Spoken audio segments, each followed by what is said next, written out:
for us to talk to Mark Amaza, who is the Senior Communications Officer of Yaga Africa, as we look at the upgraded Citizens Delivery Tracker app, which was unveiled 2 days ago by the Special Advisor to the President on Policy and Coordination, in the person of Hadiza Bala Usman, who said this will allow the citizens to be able to track policies and projects, key policies and projects of the federal government as a way of enhancing citizens' participation and also putting the government on its toes and ensuring that the right thing is done.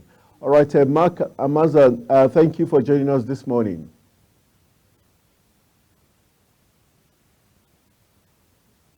Mark, good morning. Good morning. Can you hear me? Yes, I Good can hear you morning. loud and clear. Thank you for joining me this morning on Global Morning. Thank you for having me. All right, Hadiza Bala Usman, who is a special advisor to the president on policy and coordination, has said that the recent upgraded citizens delivery app would help citizens monitor and track policies and projects. For you, how key is this unveiling of this feedback mechanism that would help the federal government also monitor the concerns of citizenry, and do you think it's going to be very effective? Okay, so I think it's a very good move by the government to have this feedback mechanism, which enables citizens to provide feedback on how government is doing. This is really important because we cannot assume government to always know have the answers or to know what is going right or going wrong. And the key ingredient in democracy is how to get citizens more participatory and involved. And involvement is not just about voting; it's also in how they shape government's decisions and actions. So this is one way citizens can do that. Um, one thing I'll add is also the fact that we also, beyond just the app, they also need for other feedback mechanisms. Think about the fact that we still have large populations that who do not have access to, who are not digitally literate to able to navigate such apps, or have access to the internet. So we need to have other ways that we can have them involved. So things like town halls and the rest, and other feedback mechanisms. How effective it will be, it remains to be seen, because it's one thing for citizens to give their feedback, is another thing for government to actually act on the feedback and to make that as an input into their decision making and how they run the governments. All right, you made a very valid point in terms of not just citizens giving back the feedback or if they would act on it. There's also the question of the feedback, who does it get to? If the feedback gets to someone who feels is going to slight or indict his office or person, do you think the government is going to get that needed feedback? And most times, feedbacks that are true and sincere might not really sound nice to the government of the day or the persons involved. How do you think the citizens can navigate this bottleneck to ensure that their feedback gets to the right person and it's acted upon? All right, so that's where you need a paradigm shift in how those in government view feedback. One thing we've seen over a long time is they often shy away from where citizens give them feedback. And I'll give you an example. We have many times where senior officials, even including the incumbent president, who says, when they say things like, oh, I don't go near social media, I don't get on social media, because social media, you have citizens insult. And I agree that sometimes feedback from citizens can be very acerbic or unsavory. But in the midst of that, there's also a lot of good and excellent feedback that is given to whether it's government agencies, to public office holders, to government officials. But because of that inability to sift through and able to identify what is worth working with. Instead, what they do is often stay away from all of that feedback mechanism. And I use social media as an example because social media has become an excellent feedback mechanism. So now you need to have that paradigm shift, understanding that the feedback that is going to come may not always be pleasant, but a lot of times will also help your work. And from my understanding of the office that released this application, is supposed to be going to be doing a lot of policy coordination for the government. So perhaps you have that. You will also act as a central point for collating that feedback and giving that feedback to the relevant, whether it's ministry or agency, that is implementing the policy and how they to shape the implementation. But first of all, you need to have that paradigm shift. You understand that some of the feedback might not be pleasant, but the way to go about it will not be to cut yourself off from the feedback. You should take it and then look through it, and able to make that judgment call on what feedback is worth working with. All right, let me bring civil society organizations and your Yaga Africa and others who are known to have participated in election observation and other key issues in terms of policy making for government, and also have had lots of communique presented to government. From your what of experience, do you think the government has always listened to other bodies aside government agencies who have given them very strategic recommendations? And do you think this feedback mechanism is going to be effective, or is this is just the government trying to do this cameras for history to say they did this? But are you confident of this process? So, if whether government has always listened to, unfortunately, no. We wish they did, because to make our advocacy work much easier. So a lot of times it feels like a lot of a tug of war, a push and pull for them to get government to adopt or to take into consideration whether it's criticism or no feedback to shape policies or laws or procedures. So there's that. Whether now it's for us at Yaga Africa, one of the things we are very, very passionate about is how to build the capacity of citizens to engage with the state. Because ultimately, in a democracy, the most powerful office is not that the office of the president, it's that the office of the citizen. And if we have more citizens engaging in every way they can, we'll have a more robust democracy. So we're also looking at how this kind of tools is and other tools, because we have supported government officials, like especially legislators, in holding town hall meetings with their constituents, because that's a feedback mechanism. So how do we get more people, more citizens to use this tool, but also enable them to also keep track of government by themselves, even outside of this feedback mechanism? And ultimately, how to build their capacity to get to advocate towards government, to get government to listen to them, to adopt their ideas, their proposals, whether it's government at the federal level, at the state level, at the local level. All of these are very, very important. It's critical that we get as many citizens as possible very, very proactive and involved in our democracy. Okay, some people have suggested that the civil society organizations and the private sector, non-state actors, probably should have been involved in this new plan by the federal government as a way to ensure that when these feedbacks are gotten, those that are not responded or gotten by the government are pushed through by civil society organizations and organizations like Yaga Africa. Do you think it was deliberate by the federal government not involving organizations like yours in this process? Perhaps it was deliberate. I can't speak to their intent on this, but what I do know is that it's a sensible suggestion that whatever feedback they're getting should also be something that can be public in the public domain. We should all be able to see it, because sunlight is the best disinfectant, as they say, and that visibility creates an extra layer of government accountability. We have laws, for example, like the Freedom of Information Act, which unfortunately is still a hard nut to crack in terms of getting government to provide necessary information that citizens can see and use to keep track of government, hold them accountable. We are our intention should be to build a democracy where not where citizens are scared of government, but where government is, I use the word scared in the sense of knowing that they cannot afford to do the wrong thing because they will be held accountable.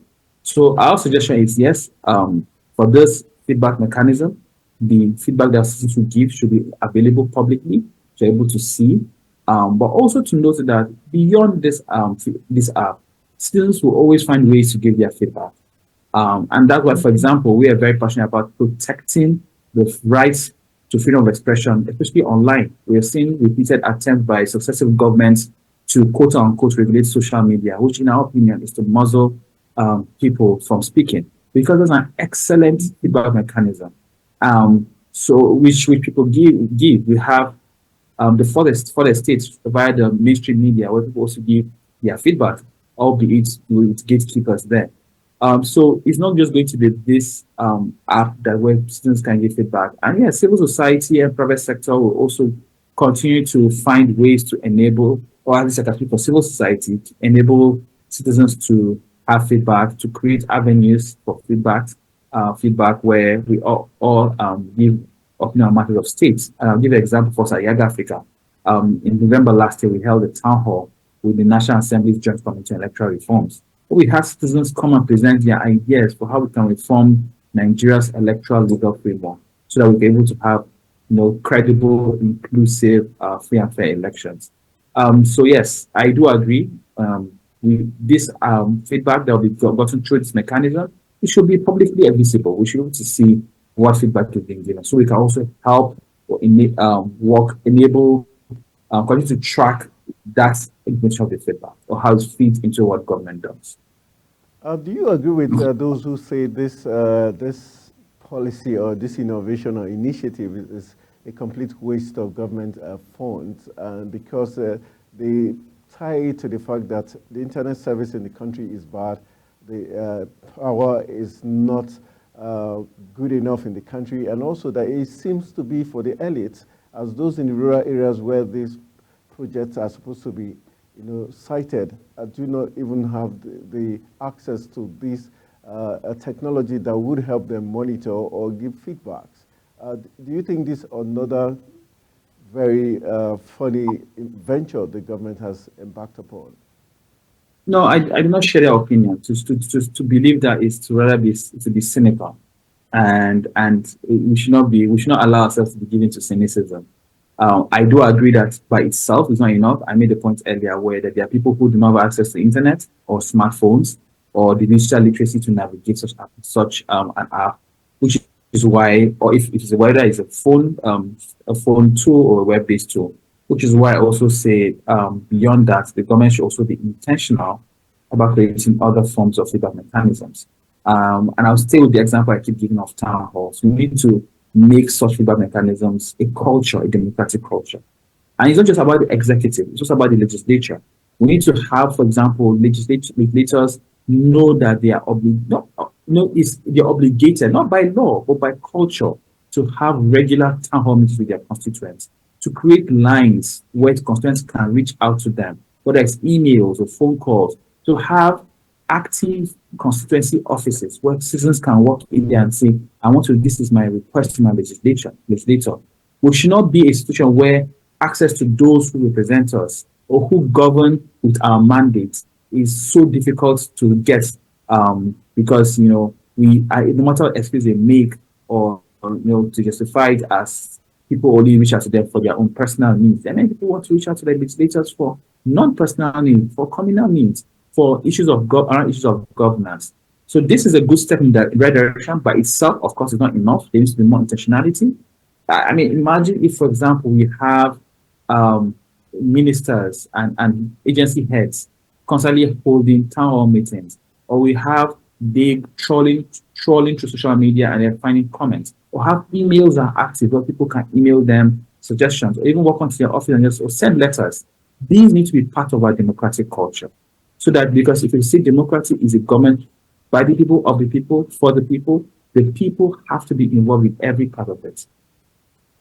All right, let's look at in terms of, some have argued that, yes, this is a laudable idea, but it seems on the federal level, how do we domesticate it to the state levels and to the local government levels? Do you think that there's been enough, a very good framework to ensure that this can be trickled down to those in the local government areas?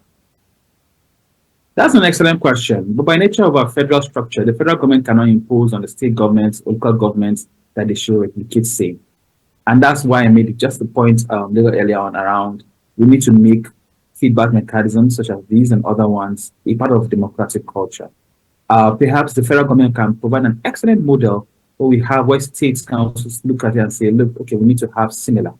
which is part of what we're also trying to do on our own part at Yaga Africa. And I'll give you an example. In Lagos State, for the past 2 years, we've been implementing a project where we're trying to inculcate or what we call deliberative democracy through people's assemblies, where in local governments and local council development areas, citizen groups are able to meet regularly with their grassroots government, their local government councils to have conversations around governance. That is that's part of kind of things we want to see happen more.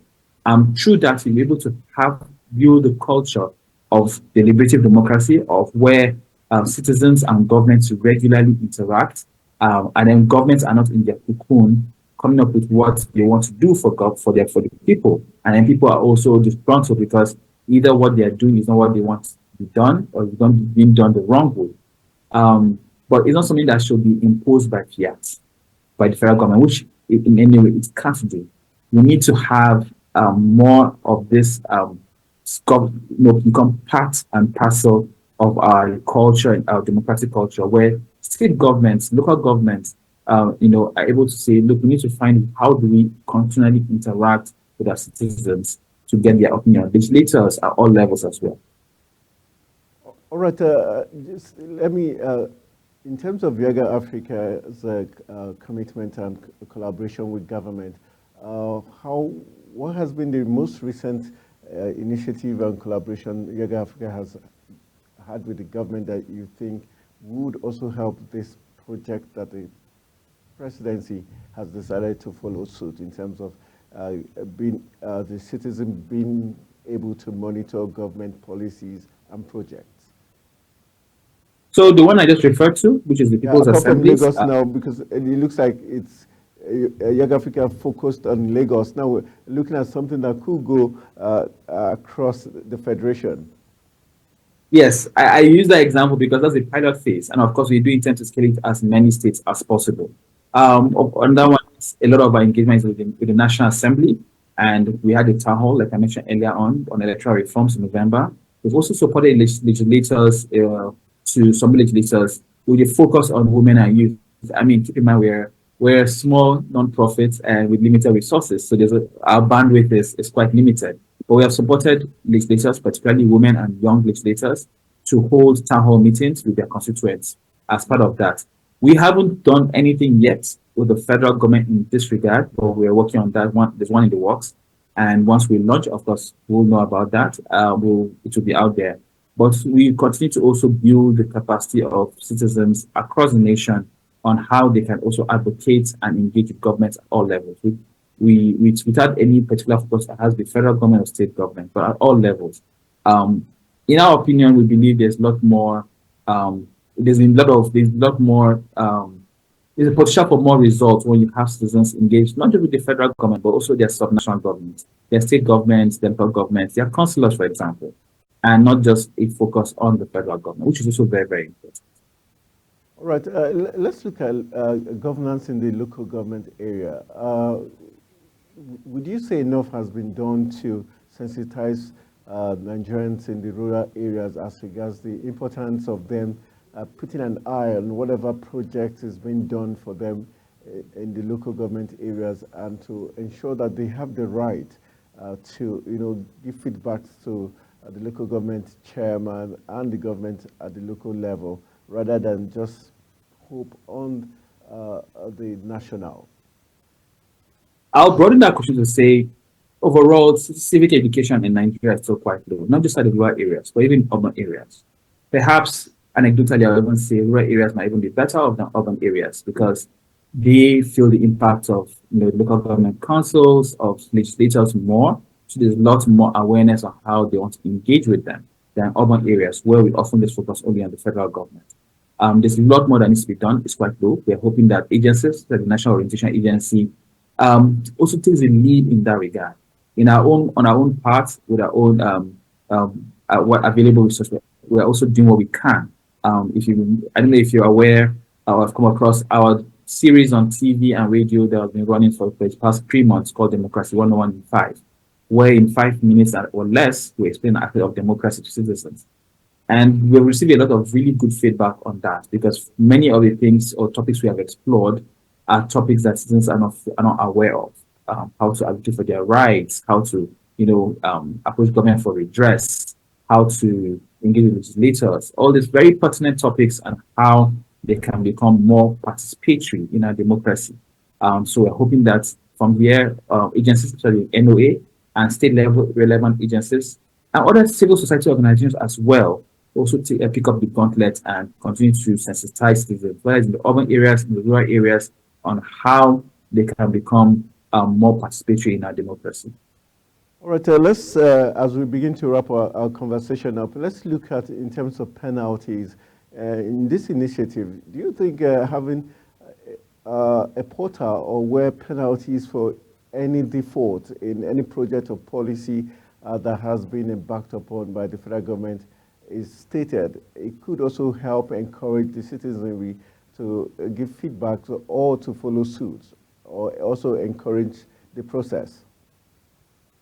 So just to get you clear, penalties for who in particular? Yeah, in terms of, to say, if the in this feed in this portal is saying, okay, for this policy is expected that the state government or the local government is to do X, Y, Z, and if it's not done, these are the likely penalties or backlash that should uh, be, for not doing the project or not completing the project, so as to also let the citizenry know that, okay, there's always a punishment for whatever is not done right.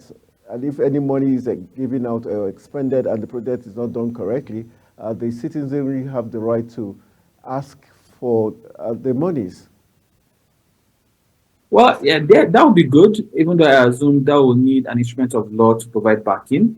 However, even in the absence of that, there's a lot of power or potential for citizens to hold governments accountable and put the necessary pressure on them.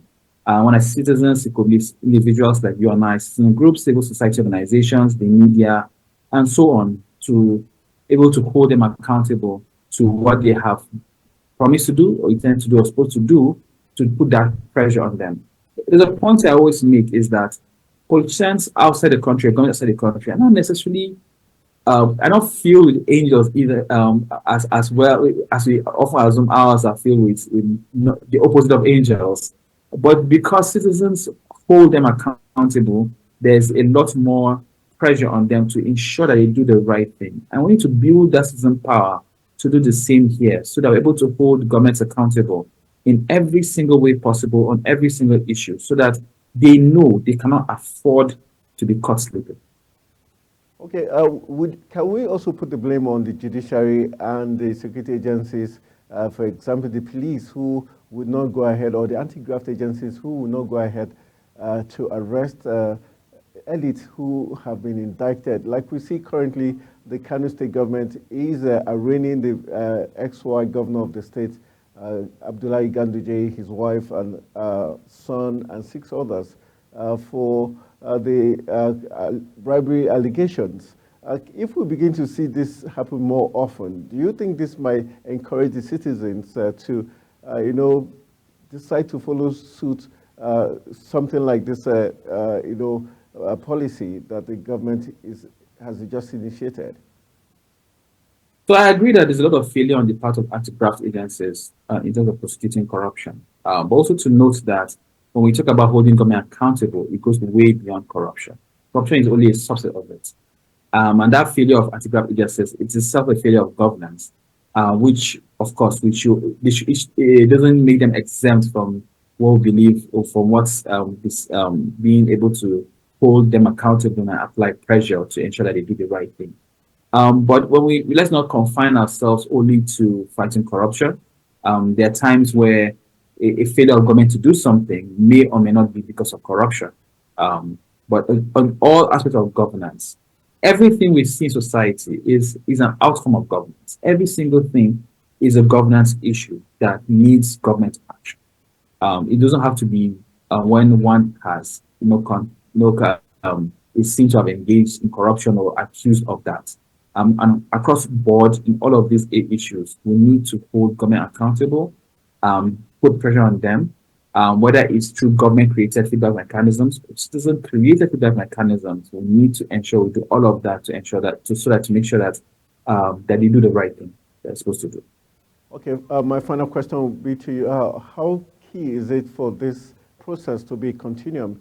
Like we saw the very positive impact of Shopee on the lives of vulnerable women and children in local government areas, because I also did experience, I was part of it. I saw that we had mortality rate of children, infants, and all that, and uh, women in rural areas giving birth in hospitals or like giving birth at home. But once the government, the Goodluck Jonathan era ended, the new government just jettisoned that program, which was very laudable. How key is it for government to continue laudable initiatives such as this? That's a very important question because one problem that's bedeviled this country is policy inconsistency and flip flopping. Where, like you mentioned, how governments, a new government comes in, sometimes even within the same lifetime of the same administration, when new political leadership of an agency or ministry is changed, or comes in, the policies change, and it's often, it's not a good. It creates a lot of instability. So of course, it's very very important that this is not reversed by a successive administration. Rather, this it should even be expanded.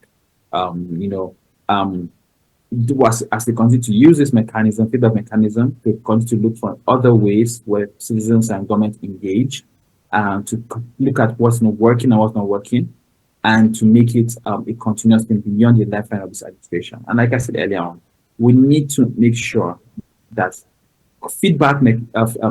engagement between citizens and the purposes in government, whether it's executive or legislative, whether elected or appointed, becomes a part of our democratic culture. And it's not just in one way.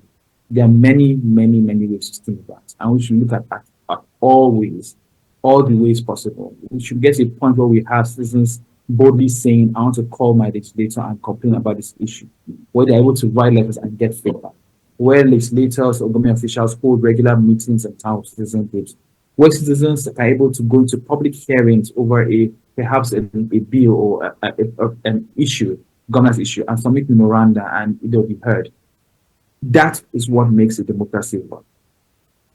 All right, thank you very much, Mark. Always a pleasure having you on the program, and thank you for your insight as regards the way to go. And we hope the relevant government agencies and presidency would heed to all the recommendations you've given. Thank you, and enjoy the rest of your day.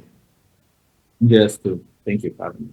All right, that's how we call it a wrap on the discourse segment. We'll go for a quick break. When we return from the break, we'll be wrapping up Africa's Finest Breakfast Show. Stay with us.